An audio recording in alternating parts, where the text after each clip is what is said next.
जोहर सागुन दाराम तेहेñ बांग्ला पार्सी इदी काते अलग पढ़ाव रेया सुजोग सुविधा कॉलेज यूनिवर्सिटी रे ओकालेका मेना अकादा साथे चाकरी बाकरी रेया से खंद्रन रेया सुजोग ओकालेका मेना अकादा ओना इदी काते तेहेñ गालमाराव हुयुआ तेहेñा गालमाराव अखड़ा रे सेलेद मेना किना बारिया गाखुड़ान प्रोफेसर गंके नितो दो उनकिन सला उपरुम आबन रायगंज यूनिवर्सिटी खन मेनाया मानतान तालु बेसरा गंके जोहार जोहार उनी दो बांग्ला डिपार्टमेंट रन से बांग्ला विभाग रन असिस्टेंट प्रोफेसर लेकाते मेना अकादिया रायगंज यूनिवर्सिटी रे दसारी मेना अकादिया मानतान चिन्मय सोरेन जोहार जोहार उनी दो पश्चिम बांग्ला रेना काजी नजरुल यूनिवर्सिटी जहां दो आसानसोल रे मेना अकादा ओंडे बांग्ला विभाग रन असिस्टेंट प्रोफेसर लेकाते मेना अकादिया नितो पहिलो रे चिन्मय सोरेन ठे हिजुआ प्रोफेसर चिन्मय सोरेन ठेन नोआ बांग्ला पार्सी ते अलग पढ़ाव रे सुजोग सुविधा ओका लेका मेना अकादा से नितो रन पठुआ को जहां को कॉलेज रे को भर्ती कना से बांग्ला पार्सी ऑनर्स लेकाते हताव काते को प्रिपरेशन को हतावदा उनको को ओका लेकाते को पढ़ाव दाड़ेया उना इदी काते एक बार कथा ले लगी इन होराय कना चिन्मय सोरेन जोहार गे गंके ᱤᱧ ᱱᱚᱣᱟ ᱟᱠᱷᱲᱟ ᱨᱮ ᱥᱮᱴᱮᱨ ᱠᱟᱛᱮ ᱟᱹᱰᱤ ᱨᱟᱹᱥᱠᱟᱹᱧ ᱟᱹᱭᱠᱟᱹᱣᱮᱜᱼᱟ ᱡᱮ ᱟᱵᱚᱨᱮᱱ ᱢᱟᱹᱭ ᱵᱟᱹᱵᱩ ᱛᱟᱠᱚ ᱡᱟᱦᱟᱸᱭ ᱫᱚ ᱱᱤᱭᱟᱹ ᱵᱟᱨ उच्च माध्यमिक को पास करा उच्च माध्यमिक पास करते विभिन्न कॉलेज रे को भर्तिया से विभिन्न कॉलेज रे भर्ती समय आको आकोआ पसंद मतो सब्जेक्ट को चूजा और शुद्ध सब्जेक्ट चूज सुमुंग इने को इदी केतेत गे हापेन दिन रे आकोआ कामी होरा आकोआ बांचा रेना सानामा गे ओंडे खन को पांजा उनुमा निके लेकाते सब्जेक्ट चूज रेना विषय दो अडिगे इम्पोर्टेंट किया मेनखान सब्जेक्ट अबो ओका लेका बोन चूजा से ओकाटा बोन हतावा निया इदी केते आयमा रकम एटकेटोड़े मुद्रे बोन पड़ा मिटांग जिनिस मज सही नेल लेखान बोन बुझेवा जे अबो जहां सांतार मई बाबू तको मेना कोआ उनको रेन अधिकांश गे एकाल अतु उड़ा खन को राका हिजुआ अतु उड़ा रे आयमा रकम एटकेटोड़े ताहे केतेन हो उनको मज तेको रिजल्टेड गया एवं अडी मारंग दाव हताव रेना जायगा रे हो को चला कान गया मेटांग कुकमु हो को नेलेत गया मेनखान इनिंकन समय रेगे अबो सनाम को मुद्रे मेटांग एटकेटोड़े तैयारोआ से मेटांग दिस हुदिस रेन हर जुदी बाय ताहेना से बाय लई खुदरा अबो ठेन माने उन दाम दो होयतो बामन लहा दाड़ेया ओना खातिर ते अच्छा गंके जहां को बांग्ला पार्सियाते पढ़ा को खोजो कना चे क्राइटेरिया लगा चे ताहलेन का उनी बुझा जे इन दो बांग्ला वाते पढ़ाव दाड़े नितो तो जहां बांग्ला सब्जेक्ट तो पढ़ा इने रेना जहां क्राइटेरिया हिसाब ते दो मोटा मोटी लई ये मेना जे एचएस रे बांग्ला फर्स्ट लैंग्वेज हिसाब ते ओना दो तहन लगती कान गया जहां नवा नियम लेका ते मेना आकारा उनका ते मोटा मोटी जहां को एचएस रे फर्स्ट लैंग्वेज बांग्ला मेना उनको बांग्ला को पढ़ाव दाड़ेया और इने साथ साथ विभिन्न कॉलेज बा यूनिवर्सिटी रेना जहां रूल इने अनुयायी मेटांग नंबर दो ताहेन गया नुने शतांश नंबर मोटा मोटी 40% नंबर दो मोटा मोटी बन सब दोहया जे इने खन ऑनर्सली अप्लाई दाड़ेया और इने तायम आरो जहां मेरिट लिस्ट बेना मेरिट लिस्ट तायम ओकोई एडमिशन दाव को जेमन निके केते पढ़ाव रेना सुजोग तैयार नोटे को अच्छा आयमा साहाव अच्छा नितो तालु बेसरा उनके ठनी हिजुआ अच्छा मास्टर डिग्री रे भर्ती लगी ते चे लेकन क्राइटेरिया से नंबर को दरकार सनाम को जोहार इन पाउटा खनंग मास्टर डिग्री दो आगे ग्रेजुएशन कंप्लीट 3 बছর रे कंप्लीट बड़ा करते मिनिमम ऑनर्स टिके होते मिनिमम तो मास्टर डिग्री दो आयमा रकम रेना হয় ইমতে ডিসটেন্স তে মেনা এমতে রেগুলার তে মেনা अच्छा হয় রেগুলার তে ভর্তি কারণ গ্রেজুয়েশন কমপ্লিট করতে যে মাস্টার ডিগ্রি তো অবশ্যই করা দরকার কারণ গ্রেজুয়েশন রে আবুন বিশেষ করে আবু সান্তালি পৌঠকন তা ইনে বুন বাবুন সেরাই দাঁড়ি কেনা চিদা বাং তো আবু তো ওডি नाचार फैमिली खय अब फार्स्ट जनरेशन लाना कना बुन ओनाते मास्टर डिग्री तो अवश्य करा दरकार आ फार्स्ट मास्टर डिग्री करा लगी दो प्रथम कैटेगरी होय कना मोटामुटी 45% कमपक्षे 45% खाकी मोटामुटी मास्टर डिग्री रेगुलर तो करा दरिया है। अच्छा अच्छा कारण अब वेस्ट बेंगल तो बांग अब वेस्ट बेंगल आडे पासे आमा यूनिवर्सिटी में ना जा विशेष करे अब सान्ताली कम्युनिटी विशेष करे एसटी कम संप्रदाय रे केते बन चांस नाम दरिया ओना तो मोटामुटी 45% मोटर ताले हाकी मोटामुटी रेगुलर करा दरिया। अच्छा अच्छा गोंके ताले ओका ओका यूनिवर्सिटी रे नितो सुजोग मेना आकादा मास्टर डिग्री कराव रिया मास्टर डिग्री मेन लेंखे अब प्रथम मेन दा अब वेस्ट बेंगल को बारे खन से एहब दा जेमन प्रथम की मेन दा बो आदिवासी आसाम आसाम यूनिवर्सिटी ओंडे मेना आसाम रे मेना प्राय मोटामुटी पेपे गोटे यूनिवर्सिटी बुन मास्टर डिग्री करा दे बुन ये बांग्ला ते मिटे मेना आसाम यूनिवर्सिटी कॉटन यूनिवर्सिटी और गुवाहाटी यूनिवर्सिटी ये पेपे यूनिवर्सिटी की मोटामुटी रेगुलर ते मास्टर डिग्री करा दिया इना पोते मेन दा बिहार रे मोटामुटी मिटेन बारिया पिया गान यूनिवर्सिटी बुन करा दिया Baba Saheb Bhimrao Ambedkar university Patna university Tilka Manjhi Bhagalpur university ये पेपे गोटे यूनिवर्सिटी अब आसे पासे अब सुर गया नखय बिहार विशेष करे नते वाले उत्तर बंग खय बिहार अडी सुर गया अनाते बिहार है करा दिया बुन इना पोते जाना दिल्ली रे बाबा टे सुविधा मेना तार मध्य अन्यतम सुविधा मेना दिल्ली यूनिवर्सिटी रे ओंडे मास्टर रेगुलर ते मास्टर डिग्री मेना इना पोते चला kana झारखंड रे मोटामुटी जमशेदपुर तारपर होच्छे कलहन यूनिवर्सिटी रांची यूनिवर्सिटी ये पिया यूनिवर्सिटी रे मोटामुटी रेगुलर ते मास्टर डिग्री चला kana इना पोते चला kana महाराष्ट्र प्राय अब बाबार गोटे यूनिवर्सिटी नामो kana मिटे नामो kana राष्ट्रसंत तुकाजी महाराज नागपुर यूनिवर्सिटी और मिटे तो बुई लोटका इन परते मेघालय मिटे बगी आइमो अब विशेष करे अब हर गिरे बगुन बाडा बुन मेघालय ना ग्रेजुएशन खय माने यूजी खय पीजी धरि पढ़ा को ओंडे मिटे यूनिवर्सिटी में ना सीएमजी यूनिवर्सिटी ओंडे बीए हो मोटामुटी आइमा गोटे सीट बिना बीए लगी माने विशेष करे यूजी लगी और पीजी लगी आइमा गोटे सीट बिना इना परते चला गनी तमिलनाडु हम मिटे यूनिवर्सिटी में ना ओंडे डायमंड ड्राइव एकेडमी बोले ओंडे रेगुलर ते मास्टर डिग्री करा हुई kana इन परते वो आडे पासन ते त्रिपुरा में ना त्रिपुरा यूनिवर्सिटी रो बांग्ला ते रेगुलर ते मास्टर डिग्री कमप्लीट हुई kana इन परते वो आडे मास्टर हा नोंका लेका गे आइमा गान माने पश्चिम बांग्ला बारे रहो अडी गान जायगा रे आइमा उत्तर प्रदेश में आइमा यूनिवर्सिटी में अच्छा ओना दिगे तारो गलमराव हुईबा नितो दो चिन्मय बाबू ठनी हिजुआ जे पश्चिम बांग्ला रेना कटि लई ताबन बे नोडे ग्रेजुएशन एवं मास्टर डिग्री बनार के लई ताबन में जे ओका ओका यूनिवर्सिटी से कॉलेज कोरे मेना आकदा निया मुहूर्ते पश्चिम बंग रे अब जदि यूनिवर्सिटी संख्या बन नेला गंके आइमा गोटांग गे मेना कम करे एक्जेक्टली बन ले दाड़े कान रहो 22 टी गान यूनिवर्सिटी तो मेना कर गया हां नितो 43 यूनिवर्सिटी है आदो विशेष करे 22 टी मुद्रे नेल लेखान जहां को दो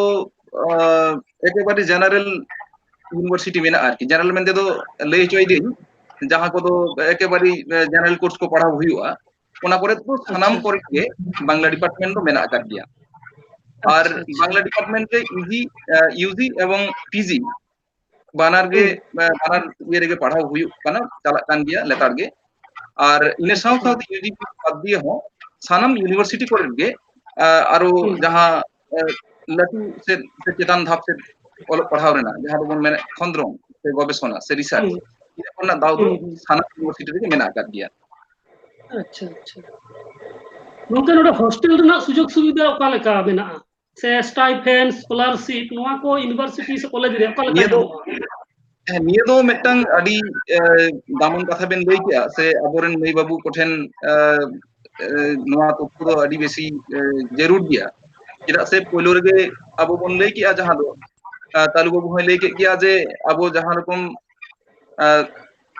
एकेबारे तायम से खना बन रागा भिजुआ काउडी कोरेना आयमा रकम एटकेटोड़े ताहेना निये खातिर से उनको नोआ को अडी बेसी दरकार और ओना लगी ते नितो आयमा कॉलेज करे के आयमा यूनिवर्सिटी करे के हॉस्टल दो मेना करके बांग दो बांग तबे आबोरेन माई बाबू तको सुविधा लिगित ते दो लई दो लगती काना जे उनको भर्ती समय विभिन्न कॉलेज यूनिवर्सिटी ना हॉस्टल पासापासी हो विभिन्न शहर करे सेंट्रल हॉस्टल मेना कर गया जहां दो अबो सरकार द्वारा चालित गया और ओंडे दो सरकार उनको माई बाबू तको लगी खूब अल्प पैसाते ताहे रेना बंदे जाए एमान तेमान निकना मिटन व्यापार मेना कर गया अब उनका लेकाते जुदी ᱦᱮᱸ ᱟᱹᱰᱤ ᱜᱚᱴᱟᱝ ᱡᱟᱭᱜᱟ ᱨᱮᱜᱮ ᱢᱮᱱᱟᱜᱼᱟ ᱟᱵᱚ ᱡᱩᱫᱤ ᱵᱚᱱ ᱧᱮᱞᱟ ᱱᱚᱛᱮ ᱵᱟᱸᱠᱩᱲᱟ ᱨᱮᱫᱚ ᱢᱟᱹᱭ ᱜᱤᱫᱽᱨᱟᱹ ᱠᱚ ᱞᱟᱹᱜᱤᱫ ᱢᱮᱱᱟᱜ ᱟᱠᱟᱫᱟ ᱥᱮ ᱮᱴᱟᱜ ᱠᱚᱨᱮ ᱦᱚᱸ ᱡᱩᱫᱤ ᱠᱳᱞᱠᱟᱛᱟ ᱠᱚᱨᱮ ᱵᱚᱱ ᱧᱮᱞᱟ ᱱᱤᱛᱚᱜ ᱫᱚ ᱧᱩᱛᱩᱢ ᱴᱷᱤᱠ ᱵᱟᱝ ᱫᱤᱥᱟᱹᱜ ᱠᱟᱱᱟ ᱛᱚᱵᱮ ᱢᱤᱫᱵᱟᱨ ᱚᱸᱰᱮ ᱦᱚᱸ ᱚᱱᱠᱟ ᱥᱮᱱᱴᱨᱟᱞ ᱦᱚᱥᱴᱮᱞ ᱢᱮᱱᱟᱜ ᱜᱮᱭᱟ ᱤᱱᱟᱹ ᱠᱚᱨᱮ ᱛᱟᱦᱮᱸ ᱠᱟᱛᱮ ᱯᱟᱲᱦᱟᱣ ᱨᱮᱱᱟᱜ ᱥᱮ ᱡᱚᱢ ᱧᱩ ᱨᱮᱱᱟᱜ ᱡᱚᱛᱚ ᱜᱮ ᱥᱮ ᱛᱟᱦᱮᱸ ᱨᱮᱱᱟᱜ ᱦᱚᱸ ᱡᱚᱛᱚ ᱨᱮᱱᱟᱜ ᱜᱮ ᱵᱮᱵᱚᱥᱛᱷᱟ ᱢᱮᱱᱟᱜᱼᱟ ᱟᱨ ᱤᱱᱟᱹ ᱥᱟᱶ ᱥᱟᱶᱛᱮ ᱟᱨ ᱢᱤᱫᱴᱟᱝ ᱠᱟᱛᱷᱟ ᱫᱤᱥᱟᱹ ᱦᱮᱡ ᱠᱟᱱᱟ ᱱᱟᱥᱮᱱᱟᱜ ᱤᱧ ᱞᱟᱹᱭ ᱜᱚᱫ ᱞᱮᱜᱮ ᱚᱱᱟ ᱫᱚ ᱦᱩᱭᱩᱜ ᱠᱟᱱᱟ सेंट्रल हॉस्टल बाद दिए हो प्रत्येकटी जिला रेगे कम बेसी यूथ हॉस्टल मेना आकादा एरपरे नोनो यूथ हॉस्टल रे किछु किछु क्षेत्र दो ताहे रेना हो व्यवस्था मेना गया आबार किछु किछु यूथ हॉस्टल रे दो लाइब्रेरी ना फैसिलिटी हो मेना गया जहां रे मई बाबू तको सेन केते आको ऑलोग पढ़ा समय दो ऑलोग पढ़ाव किया तारपर मिटांग खूब कम कष्ट आरकी जम ᱧᱩ रेना मिटांग व्यवस्था ताहेना इन सुविधा को अड़ी जोर के मेना से इन साव सावते आपको विभिन्न रकम ओने चाकरी ना प्रिपारेशन लिगित ते विभिन्न रकम आपको लिगित बोई एमान तेमान हैं से विभिन्न रकम जर्नल एमान तेमान निंकना अड़ी रकम सुविधा ओना कर मेना कर दिया सुतरां आबोरेन मई बाबू तो जुदी ऑलोग पढ़ाव को रिकेया ताले खान दो उना गान असुविधा हुना कथा दो बनुआ अब मिटांग बोतर मेना जे आतु उड़ा खन उडुं केते इन बाहरे नि सेन लेनखान पढ़ाव ना सुविधा ᱧᱟᱢᱟ से बांग एमान तेमान इन को मिटांग व्यापार निये को नोनका मिटांग व्यापार मेना का सुविधा तो आयमा के मेना ᱚᱱᱟ ᱪᱷᱟᱰᱟ ᱠᱟᱛᱮ ᱟᱨᱦᱚᱸ ᱧᱮᱞ ᱟᱠᱟᱱᱟ ᱯᱨᱚᱛᱤᱴᱤ ᱠᱚᱞᱮᱡᱽ ᱨᱮᱱᱟᱜ ᱜᱮ ᱢᱤᱫᱴᱟᱝ ᱠᱟᱛᱮ ᱦᱳᱥᱴᱮᱞ ᱢᱮᱱᱟᱜ ᱟᱠᱟᱫᱟ ᱤউᱱᱤᱵᱷᱟᱨᱥᱤᱴᱤ ᱨᱮᱱᱟᱜ ᱥᱮᱯᱟᱨᱮᱴ ᱦᱳᱥᱴᱮᱞ ᱢᱮᱱᱟᱜᱼᱟ ᱮᱢᱚᱱ ᱪᱮᱫ ᱵᱤᱥᱥᱚ ᱵᱷᱟᱨᱚᱛᱤ ᱡᱟᱦᱟᱸ ᱫᱚ ᱥᱮᱱᱴᱨᱟᱞ ᱤউᱱᱤᱵᱷᱟᱨᱥᱤᱴᱤ ᱠᱟᱱᱟ ᱚᱸᱰᱮ ᱟᱨᱚ ᱥᱯᱮᱥᱟᱞ ᱥᱩᱡᱳᱜᱽ ᱥᱩᱵᱤᱫᱷᱟ ᱢᱮᱱᱟᱜᱼᱟ ᱦᱳᱥᱴᱮᱞ ᱨᱮᱱᱟᱜ ᱱᱚᱥᱴᱚ ᱫᱚ ᱵᱟᱝ ᱦᱩᱭᱩᱜᱼᱟ ᱚᱸᱰे ᱡᱩᱫᱤ ᱠᱚ ᱡᱳᱜᱟᱡᱳᱜᱟ ᱚᱵᱚᱥᱥᱳᱭ ᱥᱩᱡᱳᱜᱽ ᱠᱚ ᱧᱟᱢᱟ अच्छा तो तालु बाबू ठेनी हिजुआ जे चाकरी बाकरी से रोजगार नोआ इदी कते चेल का सुजोग मेना जहां यदि बांग्ला पारसी तो को पढ़ा ऑनर्स मास्टर डिग्री से पीएचडी को करावा चेल का मेना বর্তমানে মানে উচ্চ মাধ্যমিক পাস করতে গিয়ে মানে প্রথম গিদ্রে থেকে একটা কুকলি তাহেন কানা যে ওকা বিষয় দিন পড়া যত হল থেকে যে বাংলায় হাতাওয়া সে হানাই হাতাওয়া আর অধিকাংশ কি মেনা তো বাংলা নি দিতে যাই পড়া নি ভবিষ্যৎ না আছে মেনা এটা ওডি আইমার না কুকলি মানে সেটাই পড়া বাংলা আচ্ছা সব হয়তো মিটেন উত্তরের মধ্যে গিদ্রে পড়া নাই বাংলা নিতে ইন্দে বকি রেজাল্ট কিতাম সে বাংলা নি পড়া কানা কারণ কারণ অধিকাংশ নিয়ে কোন এই অভিজ্ঞতাতে যে যত সাবজেক্ট কি না বিশেষ করে কয় নিজের ওটা পছন্দ মতো মানে বিশেষ করে নিয়ে কয় ওটা দুলরিয়তে যাহাটা বিশেষ গিয়া গ্রহণ লেখা কি কঠিন বড় ওটা জিনিস তো বনুয়া যাহাটা জিনিস কি যাহাটা বিশেষ করে আবু যেহেতু ফার্স্ট লার্নার কে চালা মোটামুটি জিনিস হ্যাঁ বিশেষ করে হ্যাঁ বেশিরভাগ গিয়া একবার এমন কোন সাবজেক্ট বনুয়া যে লাইভ বনুয়া যত সাবজেক্ট কে মিটে ভবিষ্যৎ বিনা মানে মস্তেন সে পড়া হইয়া বিশেষ করে বাংলা রিজনালটা বাংলা তো ওয়াটা কে কোন বাংলা ওয়েস্ট বেঙ্গল বিশেষ করে ওয়েস্ট বেঙ্গলের কথা মেনদা প্রথম গিয়ে ওরা শিক্ষকতা লাই প্রথম গিয়ে মানে বিশেষ মানাঙ্গা কয় মিটে অপরচুনিটি মেনা মানে শিক্ষকতা লাই কারণ প্রতিটি হাই স্কুল কয় মানে একদম আপার প্রাইমারি কয় মানে আপার পাটা হইছে upper primary school high school ওন্ডে কয় একবার একদম গ্রাজুয়েশন অবধি প্রতিটি ডিপার্টমেন্ট মেনা বাংলা মেনা আর প্রতিটা কি মোটামুটি মিটারতে বাংলা সিদ্ধ অবশ্যই কি হইতো না হয়তো নিবছর 2 বছর অন্তর কিছু হইতো হ্যাঁ প্রতিটা অন্তপক্ষে মিটার সিদ্ধ তাহেন গিয়া প্রতিটা স্কুল রে প্রতিটা কলেজ রে ওনাইতে মিটে শিক্ষকতা লাইনে বিশাল একটা জায়গা মেনা আবু বিশেষ করে আবু বাংলা নি পাহাড়ে থেকে হেলকা কই অধিকাংশ কি রেগুলারতে পড়াও কানা কো যে দ্রুত বনুয়া হয়তো 100 এ 90 জন को नाम किदा আর 10 জন হয়তো বকু নাম দেখো এবার আবু চেমেন নাম 10 জন বকু নাম দেখো উনকু নিয়েতে তো নিশ্চয় 90 জন এসে বগুন বিচরা যে বাংলা নি পড়া লেখা তো বাং পড়া নামক না না দুই নাম্বার হইতা 2 নাম্বার নাম কানা বিশেষ করে নাম লেখা বুন যে যেহেতু বাংলা কানা মিটে সাংবাদিকতা লাইনে আবু একদমই বনুক আবু বিশেষ করে আবু সান্তাল সংস্কৃতি আবু কালচার নিয়ে রাকাব দোহাই লাগি আবু নিয়ে কো লাগি নানান রকম বাড়াই চলে লাগি একদম বনুক হয় দিকু হয়তো তুমি হ্যাঁ দিকু হয়তো সাংবাদিকতা নাই কিন্তু উল্টা পাল্টা আবু সমাজতে ও কালচার তো অল দেয় কিন্তু ওনাতে ভুল বার্তা চালা কানা সমাজতে ওনাতে আবু কি একদম একাল দরকার যে আবু নিজের ঘরের রেন গিদ্রে কো পড়াও কাতে নিয়ে সাংবাদিকতা লাইন কাতে নিয়ে মিটে বডি মারা একটা অপরচুনিটি মেনা এমন মেন কে 2 নাম্বার ইনে পড়তে না ধরো সান্তালি কমিউনিটি বিশেষ করে চিত্রনাট্য কাটিয়ে বিভিন্ন নানা নানা জায়গা তৈরি করা হয়তো ইউটিউব লাইন হোক বিভিন্ন জায়গা হোক বিভিন্ন নাটক হোক বিভিন্ন হোক নোয়া কো নাসিয়া পড়াও করতে নিজের সমাজ ঘারজ রিয়া নাসিয়া দিকু হড় মিশে একদম নানা রকম জায়গা মিতে মেনা ইনা পড়তে বিশেষ করে স্ক্রিপ্ট রাইটার মেনা চিত্রনাট্য জায়গা মেনা কিন্তু এমনকি অনুবাদ মেনা কারণ আবুয়া বাড়াই গিয়া বুঝে যে কোনো সমাজ রিয়া মূল ভিত্তি কানা সাহিত্য মিলে সাহিত্য শিল্প কাটা সমাজ রে জাস্তি উন্নত গিয়া ওনা সমাজ গি লাহা দাঁড়িয়ে কর আর কাটা সমাজ সাহিত্য শিল্প নসিয়া নরমাল গিয়া ওনা সমাজ দো পিছে বগু আগা দাঁড়িয়ে কর দেব আর আবুয়া যেহেতু আবু ফার্স্ট আবু সবাই মাত্র আবু না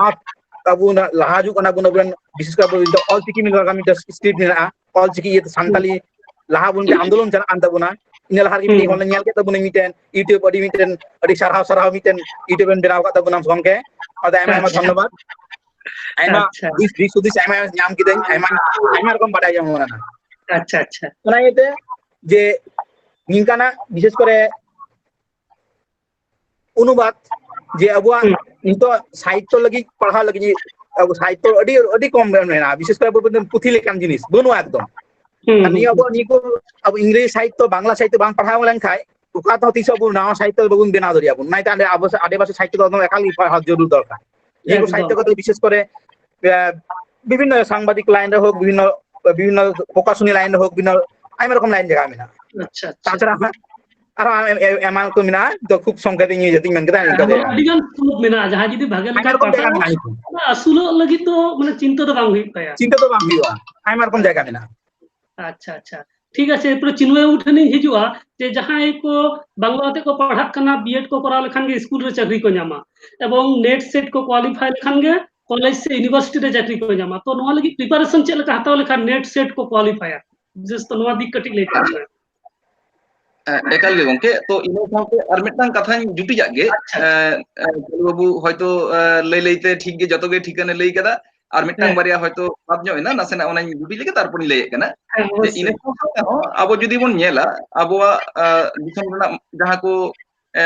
অফিসার ভিউ রেনা যাহা কো পরীক্ষা यूपीएससी अच्छा বা ডব্লিউবিসিএস যাহা কো পরীক্ষা মেনা ওনা করে মানে মেথড সাবজেক্ট লেকাতে বাংলা তো একাল মেনা কার গিয়া ইনে ইনে যাহাই যদি বাংলা রেন গিদরে কানা কো ওনা কো পড়াও লেখান ওনারে দখল তাহেন তো মজ চাই তাহলে খান ওনা কো পরীক্ষা ক্র্যাক না মেটাং আদি বেশি সুবিধা হতা হেন কান গিয়া ইনে মেটাং জায়গা আর ইনে সাথে আরো যদি পিএসসি করনা একবার एग्जाम তো বন নেলা ওডে হ উনকা ভাবে মেথড লেকাতে তো মেথড লেখা হম একবার জায়গা তো মেনা গিয়া আবার কিছু কিছু ক্ষেত্রে যেন বাংলা কোন হয় আইমা গোটাং কোশ্চেন হিজুক গিয়া সুতরাং বাংলা সানাম আগে কম বেশি নকাতে জুড়ে গতে মেনা কাট গিয়া আদো ওনা কো আবো যদি ঠিকঠাক কাজের হন লাগাও দাঁড়িয়া তাহলে কান তো কোনো অসুবিধা হই না কোনো কথা গে বাং কানা আর ইনে সাথে আর মিটাং জায়গা লই লগে ওনা হ গটি মিসক কানা আবো স্কুল চাকরি না কথা মাবন লই গেট গে মানে ওনা তো বিএড বন করার স্কুল বন চাকরি দাঁড়িয়া কানা মেনখান ইনে তায়ম মিটাং জায়গা মেনা যাহাই তো সপ্তাহে মোটামুটি স্কুল করে চাকরি পাশাপাশি আরো কলেজে পড়ার না ইচ্ছে মানে আবু গিলে পড়ার ইচ্ছে মেনা ওডে তো বিএড তায়ম যদি যাহাই এমএড এ করাবা এমএড রে মেথড হিসেবে বাংলা সাবজেক্টে দখল দাঁড়াইয়া এরপর উনি ওনার সাবজেক্টে দখল লেখান এমএড পাস তায়ম উনি নেট সেট পাস করতে উনি মেথড রেন টিচারে হই দাঁড়াইয়া ট্রেনিং কলেজ করে তাতে মানে বিএড কলেজ রেন টিচার হই হোক আরো এটা উনকা ইয়ে হোক হ্যাঁ যা ট্রেনিং টিচার ট্রেনিং কলেজ রেন প্রফেসর টিচারে হই দাঁড়াইয়া হ্যাঁ নিয়ে কোন বেটার স্কোপ মেনা আচ্ছা নিকেনা আর নেট সেট পাস লাগি তে লেখান প্রিপারেশন হতা হই আর নেট সেট পাস লাগি তো উনকে মেটাঙ্গে কথা কানা যে মোটামুটি বাংলা যাহা সাবজেক্ট আবোয়া তো মাতৃভাষা তো বাংকান রে হো আবোয়া মেনা বনা ওনাতে আবো হো কম বেশি বাঙালি তো লেখাবো না হ্যাঁ তো যদিও বাংলা হ্যাঁ বরং নোয়া তো উল্টা হয়তো বাং নেলকে তোমাদের মিটাং সাংস্কৃতিক সমন্বয় লেখাতে বন নেল লেখান আডিগে জুতুয়া আর ইনে সাও আবো মন দিয়ে যদি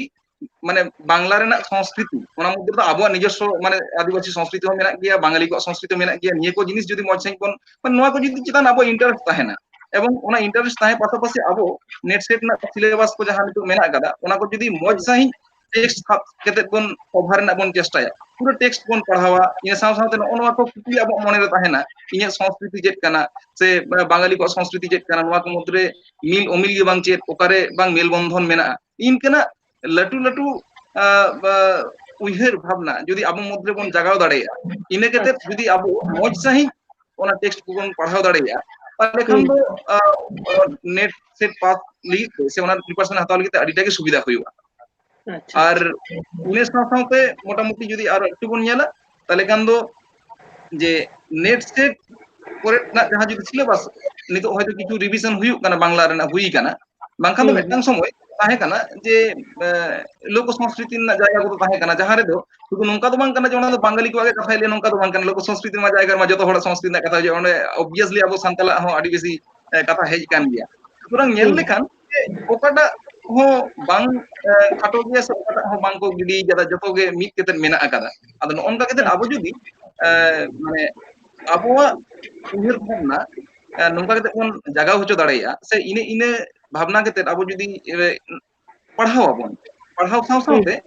ओना को कुकली जुदी ताहेना जे इन संस्कृति नि इनका मेन जिकाय मान ओना भावना जखन गे हिजुन समय मिटटांग परीक्षा पास ना टांग तागिद हिजुआ आ इने तागिद हेजन खान गे आयन दाराम इने पास करे इन चिकाते आरो खंद्रंगा इन संस्कृति नि खंद्रंगा से इन साहित्य नि हो माने आदिवासी को जीवन कथा हो साहित्य बांग्ला साहित्य हेज काना नवा को नि आरो चिकाते खंद्रंग दाड़े एमान दाड़ेया इनकना जायगा मिटटांग तैयारवा माने नोंका कते नेल लेखान सानाम मिति केते कि नवा दो जुद दाड़ेया जुद दाड़े एबं स्कोप हो अडी गान गे मेना आकादा अच्छा नितो तलु बाबू ठेनी हिजुआ का आम तो नितो मेटन यूनिवर्सिटी रेन असिस्टेंट प्रोफेसर लेकाते मेना आका मेया तो होय जे मेटन उना माने हुडिन जायगा खना उना लटू जायगा रेम सेटेर आकाना तो नोआ ओका लेकाते संभव हुईना नोआ जदि खाटो माछाते गटी एम लई किया चे लेका प्रिपरेशन एम हताव लेदा नोंकाना कथा को चिन्मय मेन के गया है जे कॉलेज लेवल रे चाकरी प्रथम क्राइटेरिया हुई ना नेट सेट क्वालिफाई गया मोटामुटी अब एसटी लगी तो 50% नंबर ताले खाय मास्टर डिग्री रे अनि तो रेगुलर ते होक बा डिस्टेंस ते होक माना खाय पास लेखा की मोटामुटी नेट सेट परीक्षा एम दरिया আর যেহেতু বাংলা আর খুব একটা ইনে কঠিন বিষয় তো বাং কানা যেটা যেটা মেন না যে বডি কঠিন বিষয় কানা বাংলা তো ইনে তো কঠিন তো বাং কানা কারণ বুকে ঠিক হয়ে বলুন ভাষা দেবো সেনাই দা লড় দাবুন যেটা বুনিয়াল দা বিষয় নিয়ে কঠিন বিষয় তো বাং কানা ওনাতে মোটামুটি 6 মাস অন্তত খাটা লেন খায় নিয়ে বিষয় রে মোটামুটি সিলেবাস নিশ্চয় একদম কোয়ালিফাই 100% কোয়ালিফাই আচ্ছা আর ইনে কঠিন বিষয় তো বাং কানা আর যেহেতু মাস্টার ডিগ্রি কমপ্লিট করাতে নেট সেট কোয়ালিফাই লেন খায় উনি মানে বিশেষ করে উনি গিদ্র বা স্টুডেন্ট দুধ দবান থাকে না কারণ বাংলা সিটে প্রচুর সিট থাকে না নেল দিন কালাম নেল না প্রায় 32 টি লেখা সিট আর কোয়ালিফাই লাগো প্রায় 20 টি গান মানে প্রায় আমার সিট হয় না আর যে মেন লাগো যে হয় না সিট হয় না কারণ মোটামুটি বনু কয় না গিদ্র কি যে কোয়ালিফাই মানে বিশেষ করে যোগ্যতা লাগো মেন লাগো যে যোগ্যতা লাইন না গিদ্র বনু কোয়া কারণ অধিকাংশ কলেজের সিট প্রচুর সিট বিনা ইনে 19 গিদ্র কি বনু কোয়া কম যেনাতে কলেজ লেভেল এবং ইউনিভার্সিটি লেভেল অডিল তো মারাং জায়গা মিনা যেদিন তো মোটামুটি মাস্টার ডিগ্রি কমপ্লিট লেন খায় নিয়ে নেট সেট কোয়ালিফাই লেখা গিয়ে মোটামুটি কলেজে চাকরি তো সিওর নাম কান গিয়া আচ্ছা আচ্ছা আচ্ছা তো কলদি আম চে লেখাম পরিশ্রম লেদা সে অকয় উদ্গল লে মিয়া যে কলেজ রেন প্রফেসর হিউয়া নয়া কুকমু কালকারন জেল কিদা কুকমু তো অবশ্যই মিতে নিয়ে মেল লাগে প্রথমে মেল লাগিয়া যে গ্রেজুয়েশন দা তো অধিকাংশ কলেজ লেভেলে পড়াও হইল না কলেজে পড়াও করতে তো অধিকাংশ কলেজে মিতে হয়তো মাস্টার তাহে না সে বাড়িয়া গান তাহে না ini kelas 1 badaya ini badaya যখন রেগুলারতে পড়া বড়া গাতে তখন অরিজিনাল মোটামুটি মানে ইনি কারণ লেভেলে মিনে জানছেন চিট কিদা বুঝিত কিদা ইনা চিং বাডায়া বুঝ বাডায়া দক্ষতা চেঞ্জ সৃজনশীলতা চে মাস্টার ডিগ্রি করা কথা বুঝে কানা তার আগে তো বাকি বুঝোয়া গ্রেজুয়েশন তো ইনকাম করে পারমো কানা জিং বুঝে বড়া কিতা গ্রেজুয়েশন কমপ্লিট চলালে বড়া গাতে মাস্টার ডিগ্রি যখন স্যার সঙ্গে বা উনকো সঙ্গে আবুন গঙ্কে সঙ্গে উপরুম হই কানা উনকো সঙ্গে বিভিন্ন কথা জানা উনকো প্রথম কি মেনা বুঝে आपे जगह में अडिल तो मारांग को जायगा मेना तापे नसे खटाला है बन्या पे सरी ये नियम का जखन प्रथम स्कूल लेवल इन तहे कना जखन आलेन गंगे मास शेयर को मिताल इंगे गंगा इंगे उत्साह इंगे पढ़ा में सरिया की 6 मास ले पढ़ा दे सरिया की हिंग क्वालिफाई किदा और खूब एटा की विषय तो बांग कना आने कंपटीशन बनु आनी थो विशेष कर एसटी लगी तो ने कंपटीशन तो बनुआ जहां टा मेना इतिहास से भूगोल से पॉल साइंस जतो सब्जेक्ट कंपटीशन बनुआ ई तो गोटाई फाका मिना विशेष कर उच्च लेवल दो अब जे जतो हर की ढंगना बन तो प्राइमरी लेवल আর স্কুল লেভেলে আনি লটু লেভেলে তো যতকে ফাঁকা বিনা আকবার মোটামুটি আবু যদি নসে বুন খাটা লেন খাগি তাহলে আদি সহজতে বুন নিয়ে স্থান লেভেল দর হে দরিয়া अच्छा अच्छा ताले no babun badaya bun je net set cek kana cika bun padha okar syllabus kana okar padha lenga cika hiwa bulaloi hor banu ko badai hor banu ko kitu nese socheton kata nyel lekha nitor ma joto ge youtube re nyamok kana bibhinno jayga re information nyamok kana nyel lekha gi adi sahaj tege kimba kormo সংস্থান ko nyel lekha adi sahaj tege nije utsah te talen khai je kono muhurte je kono jayga re pahcha dariya abon ani ta hate tire mobile mena je kono muhurte je kono bishay information hata dariya abon अच्छा okay तार माने आम दो जखन school रे से college रे पढ़ा कान तहन अपन टीचर को गे नोआ कुकु को nyel चौका में जे आपे दो अभी bakal leuy hor baku badai buñ badai kana tha je net set dis cek jinis kana যখন মাস্টার ডিগ্রি চালাও করতে তখন আমি বাড়াই করতে নিজে আমি পরীক্ষা মেনা নিকা নিকে পরীক্ষা এম লেখাই তবে কলেজে চাকরি হিউয়া আচ্ছা কারণ ফার্স্ট লার্নার ফার্স্ট জেনারেশন নি বাড়াই বাং হুই করা থাকে অন্ডে চালা বাড়া করতে তারপর বাড়াই না যে নিকা নিকা এই বিষয় কানা अच्छा अच्छा अवश्य कान गया जदि अबरन माचेत को से टीचर को जदि नोका लेका दिसुदिस को एमा बोना से रास्ता को बोल लेया बोना ताले अडी सहज तेगे चेतान से बोन लहा दाड़े नोआ क्षमता दो अबठेन मेना এটাও কি দরকার আবু সমাজ আবু যত কিছু সংস্কৃতি আগাও লাগি আবুরেন যত কটিং মই বাবু को एकदम अडी अडी মানে লাহা জুড়ে দরকার আবু সমাজ গতি সেবা আগাত বনা अच्छा ठीक है तो चिन्मय बाबू ठनी हिजुआ जे चिन्मय बाबू आम हो मटन यूनिवर्सिटी रे नितो प्रोफेसर से असिस्टेंट प्रोफेसर लेकाते मेना आका मेया तो आम नोआ कुकु तीसम नेल लेदा से ओका लगा कतेम सफल कदा नोआ कथा जदि कटी खाटो बचातेम लई किया है गंके नोआ कुकु नेल तायम रे तो आइमा गल्प मेना एंडो मिटang बारिया गल्प दो निश्चय नितो सदर तबना नोआ दो नोंका जे नोई पोइलो रेगे ना नोई लेके जा जे अबुआ लाई लाक्चर হ্যাঁ আবু রিচালি নোয়া এদিকেতে বার অল অনল মিড গাড়ি খনগে মোটামুটি নেল কাত তাহেন তো নিয়ে এদিকেতে বিভিন্ন মানে আবু সান্তাল কত হয়তো বাংবন চর্চায় নোয়া কোন খুব বেশি দো আবু সান্তাল বাদ দিয়ে এটা চর্চায় দা কিন্তু হয়তো কোন কোন ক্ষেত্রে ঠিকঠাক করলেই দা আবার বেশিরভাগ ক্ষেত্রে ভুল করলে আর ইনক্রিমেন্ট না তথ্য একদম মনে এক্সাম পড়ে মেট্রাং কুগলি হিজুক কান তাহেন যে স্কুল মাস্টার তো নৌকা কে যত হড় বন হইও মিদবার যাহাই সিনিয়র দাদা দাদা উনকু রকম বাড়াই হুক কান থাকে কিন্তু যাহাই কো কামি ফরাই দেখো এমান দেখো খন্দরন দেখো এমান দেখো উনকু তো বেশিরভাগ গে ñেলক কানা যে উনকু তো হয় কলেজ রে টিচার ইউনিভার্সিটি টিচার বা উনকা উনকু পড়াও কা তারপরে উনকাও কানা তো কি আপনি তাহে কানা সে মিটটাং ইচ্ছে হো তাহে কানা আইমা যে উনকা যদি মিটটাং জায়গা রে পৌঁছাও গানো তাহলে কান আবু লাক্তার নিয়ে সে সাহেব করে আবু জীবন কথা কো জাহালকা রাকা ভিজুক কানা ইনে কোন নিয়ে মিটটাং কামি রেনা বেটার স্কোপ তাহে দাঁড়াইয়া जहाँ तो হয়তো স্কুল লেভেল রে থাকে তো উনা গান তো বেল করা পুরো দাঁড়াইয়া তো উনা স্কোপ হবো ñama কিন্তু নংকান মিটটাং জায়গা রে চালালে ওনা কো খুব মুদ হয়তো সারি তিন গিয়া তো ইনকে ক্ষেত্রে কে মিটটাং চিন্তা ভাবনা আর ইনে চিন্তা ভাবনা তায়ম গে ইয়া বিশ্বভারতী রে হেজ এবং বিশ্বভারতী রে হেজ পরে ইয়া যাহা খুব মুদ তাহে কানা সে চিন্তা ভাবনা তাহে কানা ইনে সাথ সাথে তালু বাবু লেকে লেকে উনকা গে আইমা গান গংকে কোয়া গড় সাপোর্ট সে উদ্গেও হুন ñam গিয়া ᱤᱧ ᱢᱩᱫᱽᱨᱮ ᱦᱚᱸ ᱠᱤᱪᱷᱩ ᱛᱟᱦᱮᱸ ᱠᱟᱱ ᱜᱮᱭᱟ ᱟᱨ ᱩᱱᱠᱩ ᱛᱟᱨ ᱡᱚᱠᱷᱚᱱ ᱡᱩᱯᱤᱧ ᱮᱱᱟ ᱤᱱᱟᱹ ᱛᱟᱭᱚᱢ ᱠᱷᱚᱱ ᱜᱮ ᱤᱧ ᱱᱚᱝᱠᱟᱱᱟᱜ ᱠᱩᱠᱢᱩᱧ ᱧᱮᱞ ᱠᱮᱫᱟ ᱵᱟᱝ ᱮᱨᱯᱚᱨ ᱡᱟᱦᱟᱱᱟᱜ ᱤᱧ ᱦᱩᱭ ᱞᱮᱱᱠᱷᱟᱱ ᱤᱧ ᱠᱚᱞᱮᱡᱽ ᱵᱟ ᱤᱭᱩᱱᱤᱵᱷᱟᱨᱥᱤᱴᱤ ᱨᱮᱱ ᱢᱟᱪᱮᱫ ᱜᱤᱧ ᱦᱩᱭᱩᱜᱼᱟ ᱱᱤᱝᱠᱟᱹᱱᱟᱜ ᱢᱤᱫᱴᱟᱝ ᱡᱮᱫ ᱥᱮ ᱢᱤᱫᱴᱟᱝ ᱤᱪᱪᱷᱟᱹ ᱡᱟᱜᱟᱣ ᱞᱮᱱᱟ এবং ᱤᱱᱟᱹ ᱛᱟᱭᱚᱢ ᱤᱱᱟᱹ ᱠᱟᱹᱢᱤ ᱦᱚᱨᱟ ᱠᱚ ᱥᱟᱹᱨᱤ ᱦᱚᱪᱚ ᱞᱟᱹᱜᱤᱫ ᱛᱮᱜᱮ ᱪᱷᱩᱴᱟᱹᱣ ᱠᱟᱱ ᱛᱟᱦᱮᱱᱤᱧ এবং ᱢᱩᱪᱟᱹᱫ ᱫᱷᱟᱹᱨᱤᱡ তে ᱢᱤᱫᱴᱟᱝ সাফল্য ᱧᱟᱢ ᱠᱮᱫ ᱜᱮᱭᱟ ᱥᱮ ᱢᱤᱫᱴᱟᱝ ᱡᱟᱭᱜᱟ ᱨᱤᱧ ᱯᱳᱸᱪᱷᱟᱣ ᱜᱮᱭᱟ ᱟᱨᱠᱤ अच्छा तो तेहना जहां गलमाराव मोटामोटी जहां को बन गलमाराव किदा जनी बन गलमाराव पूरा का गया नितो तलु बाबू ठनी हिजुआ जे अबरन जहां पठुआ को मेना को नुकु लगी दिसुदिस आम चेदे मेमा को ताबुना तायम दाराम पटो को ठेंगे मिटे नेहर थान काना जे जहां गुन जहांटा गुन पढ़ा होय बांग्ला गी होय इंग्लिश गी बांग्ला गी पढ़ा योना दो बांग काना माने दो आमा मन का मेंदाय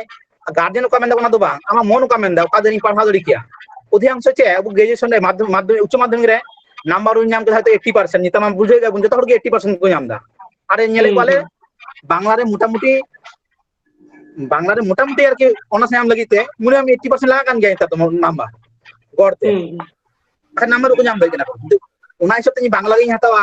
उना दो बांग दरकार काना हयतो अनेके माने चे इन नंबर नाम का इंग्लिश ही हतावा किंतु अधिकांश नेले को गिद्रा को विशेष कर आले यूनिवर्सिटी को नेले को इंग्लिश को हताव दा हयतो अनेक को आनंद प्रथम ही पास होते हैं जियोग्राफी तंगान दुआ 2 नंबर इंग्लिश 3 नंबर कना बांग्ला जतो एमन जतो मज गिदर जतो जियोग्राफी चलाल है चेगा हुई कना मिग यार कंपटीशन जस्ते हुई कना सीट कम तब 2 नंबर कना इंग्लिश रे चलाना को इंग्लिश से आमा गिदर के नेले को बुन हयतो ফার্স্ট ইয়ার পড়ানা সেকেন্ড ইয়ার হয়তো রেজাল্ট খারাপ কিনা তান্ডা আস্তে আস্তে বাগি সিপা কিনা অনকা তো বাং কানা যে এমন বিষয় হাতাও কাটাই দড়িয়াই পারিবারিক সাপোর্টে এম দড়িয়া কো যে কারণ অধিকাংশ ফার্স্ট লার্নার কানা বুন ইনা অসুবিধা এগো তো অর্থনৈতিক ইনি প্রাচুর্য বনু তো বুনা কাটাই দড়িয়া কমি বাড়া কাতে কাটাই সময় এম দড়িয়া অনকা সহজ বিষয় হাতাও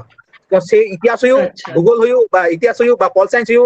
কিংবা এডুকেশন হইও বা সোশ্যোলজি হইও জাহাটা কি হোক যেটা মন তেই পড়া যত সাবজেক্ট কি মিটে ভবিষ্যৎ মেনা ওকা সাবজেক্ট কি বুনা যেতে বাংলা নিয়ে ভবিষ্যৎ বুনা অঙ্ক বাং কানা ইতিহাস নিয়ে ভবিষ্যৎ বুনা অঙ্ক বাং কানা জাহাটা বিষয় থেকে পড়া বুন মনোযোগ তে বুন পড়া ওনাতে বুন যেতে আবু নিজস্ব আমিতে অর্জন হবুন তাহলে নিশ্চয়ই আবু আমিতে ভবিষ্যতের জায়গা তৈরি হবে আচ্ছা আদি আদি সারহাও আদি নাপাই দিসুদিসম সদর কে তাবনা যাহাই ko নোয়া video ko ñelet tabona unku ho নোয়া আদি কাতে আদি গান কামিরে লাগাত তাকোয়া কিন্তু চিন্ময় বাবু ঠানি হিজুয়া আমার পাহটা খন কিছু দিসুদিস যাহাই পাঠুয়া ko ñeleda unku ko lagi se যাহাই guardian ko ñeleda akoren gidra ko tale ona dahar te ko idi ko tabona আমার পাহটা খনা কিছু দিসুদিস একাল একাল গমকে ডিসকাস করলে না যাকে যাহা কথা লেট কান তাহেন ওনা কেতে গি না তেলা দো এম এন যাহা তো হুইউ কানা যে নয় যে মিটাং কামি রেনা ইচ্ছে ওনা কামি রেনা ইচ্ছে দো শুধু একলা দো বাঙা আইমা গোটাং কামি হরা মেনা নোয়া কো দো ইন লেখা আরো হর লাহা হিজু লাগাও কোনা মাইবু তো লাহা হিজু লাগাও কোয়া এবং সানাম কোতে গে মিটাং কামি রেনা জায়গা বন তৈয়ার দাঁড়ায় কান আবহাওয়া উপরুম সে আবহাওয়া মিটাং জায়গা আবু বন দহ দাঁড়াইয়া নিংকানা মিটাং ব্যাপার আর ইনি সাউ সাউতে মিটাং কথা ইনহ তালু বাবু কথা লেখাতে লইয়া যে শুধুমাত্র অলক পড়াও লিগিত তো বাঙা সে শুধুমাত্র চাকরি লিগিত তো বাঙা আবো সব সময় বন দিশাই মা আবো যাহা সমাজ খন বন রাখা হেজ কানা আবো যাহা সোসাইটি খন বন রাখা হেজ কানা ওনা লিগিত তে আবো এম দাঁড়িয়া কানা কে বাবু এম দাঁড়িয়া কানা নিয়ে জিনিসটা কাটি আবো বন দিশাই মা বিশেষ করে আবো এম লাগাবো না যাহা সমাজ আবো নোয়া নুনে কানে এমা কোনটা মিটাং জায়গা বন পৌঁছা দাঁড়িয়ে কাবো তো আবো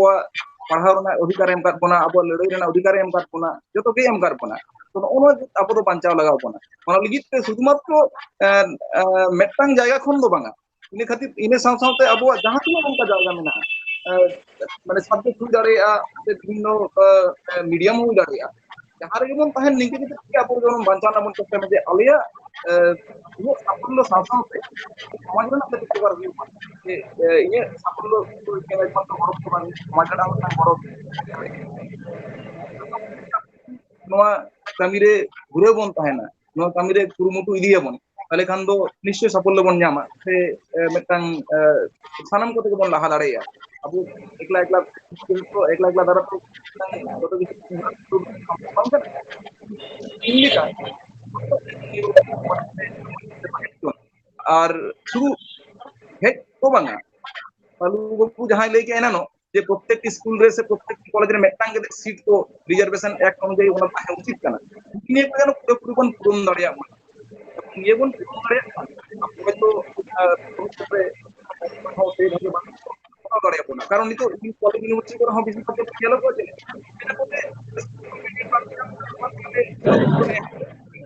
হ্যাঁ নিকে না যে উনকে যে কিটা বানু কুয়া বলে কাম তো চিকাতে call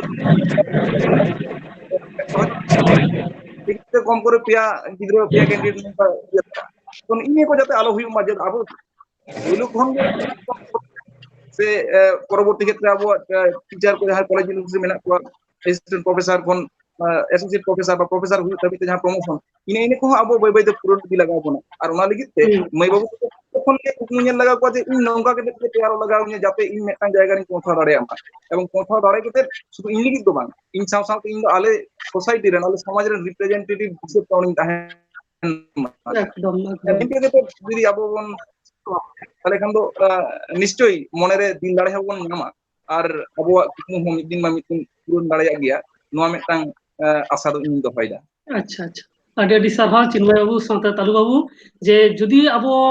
পাঠুয়া ko jahay ko menak ko যদি কুকু ko ñela তাহলে খান তো অবশ্যই ওনা রেকো সেটার দাঁড়ায় আর ওখান নিতো মিটান পজিশন মেনা আকাত তাবনা আর ওনা সাথে শুধু যে রিজার্ভেশন লেকাতে যাহা সিট ko মেনা ওটা কে বন কম্পিটিশন অনকা দো বাং সাবজেক্ট চেতানে যদি আবহাওয়া যথেষ্ট দখল তাহেন তাবনা বাড়াই তাহেন না তাহলে আবো তো জেনারেল সিট রহবন ফাইট দাঁড়ায় একদম একদম হ্যাঁ তো তেহኛ গালমারাও দো খাটো মাছাতে node gebon mucheda ar tehenyak galmarao anjom pore ho jodi jahay ko monere kukli ko hijua arho adigan katha ko mena akat geya no kom somoy re lay sombhob bang kana to ona ko noa channel rena comment box re em tabun pe tale khan ona ko ale ren expert ko ona ko rena tela ko ema ma enkhan sanam ko johar Johar.